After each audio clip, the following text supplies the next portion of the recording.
Krisdayanti dan Raul Lemos kompak sembunyikan gigi indahnya kala berfoto. Krisdayanti dan Raul Lemos membagikan pose sama-sama tersenyum dengan merapatkan keduanya bibirnya hingga tak nampak gigi indahnya. Sebelumnya Krisdayanti juga membagikan posenya bersama Raul Lemos namun dalam bentuk gambar animasi. Krisdayanti pamer senyum bersama Raul Lemos, sebut suami bahagia. Krisdayanti yang juga istri Raul Lemos mengungkapkan rasa bahagianya setelah melihat dan merasakan sang suami bahagia. Rasa bahagia mantan istri Anang Hermansyah itu saat melihat sang suami Raul Lemos tersenyum. Momen bahagia itu dibagikan Krisdayanti di akun Instagramnya @krisdayantilemos dalam bentuk foto pose bersama dengan sang suami, Raul Lemos. Dalam foto itu, Krisdayanti dan Raul Lemos sama-sama tersenyum.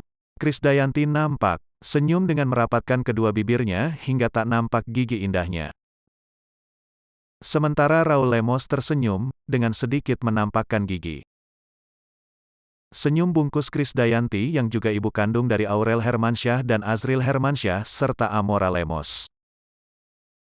Dan Kelen Lemos itu membuat penampilannya terlihat begitu manis.